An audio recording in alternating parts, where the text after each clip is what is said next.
واقعہ حضرت عبداللہ بن سلام رضی اللہ عنہ کے اسلام لانے کا۔ حضرت عبداللہ بن سلام رضی اللہ عنہ یہود کے جلیل القدر عالم اور حضرت یوسف علیہ السلام کی اولاد سے تھے۔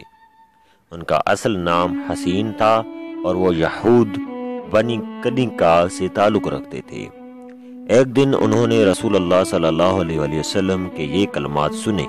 ترجمہ: اپنے بیگانے سب کو سلام کیا کرو، بھوکوں محتاجوں کو کھانا کھلایا کرو اور خونی رشتوں کو جوڑے رکھو، قطع رحمی نہ کرو اور رات کو نماز پڑھو جب لوگ سو رہے ہوں۔ یہ ہدایت آموز کلمات سن کر حضرت عبداللہ بن سلام کا دل نور ایمان سے جگمگا اٹھا۔ انہیں یقین ہو گیا کہ یہ وہی نبی آخر الزماں صلی اللہ علیہ وسلم ہیں جن کی بعثت کی پیشن گوئی صحائف قدیمہ میں درج ہیں۔ دوسرے دن رسول اکرم صلی اللہ علیہ وسلم کی خدمت میں حاضر ہوئے اور آپ صلی اللہ علیہ وسلم سے چند پیچیدہ مسائل دریافت کیے۔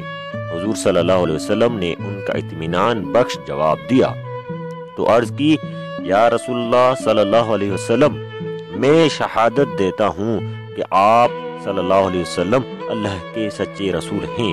حضور صلی اللہ علیہ وسلم نے ان کے قبول اسلام پر مسرت کا اظہار فرمایا اور ان کا اسلامی نام عبداللہ رضی اللہ عنہ رکھا۔ حضرت عبداللہ رضی اللہ عنہ نے عرض کی: یا رسول اللہ، میری قوم بڑی بددینت ہے۔ انہوں نے یہ سن لیا کہ ہلکا بگوش اسلام ہو گیا ہوں تو مجھ پر طرح طرح کے بہتان باندھیں گے، اس لیے میرے اسلام کی خبر کے اظہار سے پہلے ان سے دریافت کر لیں کہ ان کی میرے متعلق کیا رائے ہے۔ حضور صلی اللہ علیہ وسلم نے یہود کے اکابر کو بلا بھیجا۔ جب وہ آئے تو حضور صلی اللہ علیہ وسلم نے فرمایا: تم توریت میں نبی آخر الزماں کی نشانیاں پڑھتے ہو اور جانتے ہو کہ میں خدا کا رسول ہوں۔ میں تمہارے سامنے دین حق پیش کرتا ہوں، اسے قبول کر کے فلاح دارین حاصل کرو۔ یہودیوں نے جواب دیا: ہم نہیں جانتے کہ آپ اللہ کے رسول ہیں۔ سرور عالم نے فرمایا: حسین بن سلام تمہاری قوم میں سے ہیں؟ حسین بن سلام تمہاری قوم میں کیسے ہیں؟ سب یہودیوں نے بیک آواز جواب دیا: وہ ہمارے سردار اور سردار کے بیٹے ہیں، وہ ہمارے عالم کے بیٹے ہیں، وہ ہم میں سب سے اچھے اور سب سے اچھے کے فرزند ہیں۔ حضور صلی اللہ علیہ وسلم نے فرمایا: اگر وہ اسلام قبول کر لیں تو کیا تم بھی مسلمان ہو جاؤ گے؟ یہودی ناک منہ چڑھا کر بولے: اللہ انہیں آپ کے ہلکا بگوشی سے محفوظ رکھے، ایسا ہونا ناممکن ہے۔ اب حضور صلی اللہ علیہ وسلم نے حضرت عبداللہ رضی اللہ عنہ بن سلام کو سامنے آنے کا حکم دیا۔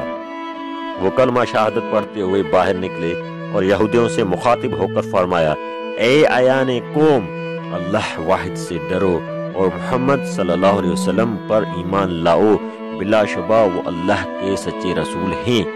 حضرت عبداللہ رضی اللہ عنہ کا قبول اسلام یہود پر برق خاطف بن کر گرا اور وہ غم و غصے سے دیوانے ہو گئے اور چیخ چیخ کر کہنے لگے: یہ شخص عبداللہ رضی اللہ بن سلام ہم میں سب سے برا اور سب سے برے کا بیٹا ہے، ذلیل بن ذلیل اور جاہل بن جاہل ہے۔ حضرت عبداللہ رضی اللہ عنہ نے رسول اللہ صلی اللہ علیہ وسلم کی خدمت میں عرض کی: یا رسول اللہ صلی اللہ علیہ وسلم، آپ نے یہود کی اخلاقی پستی دیکھ لی؟ مجھے ان سے اسی افطرا پر دازی کا اندیشہ تھا۔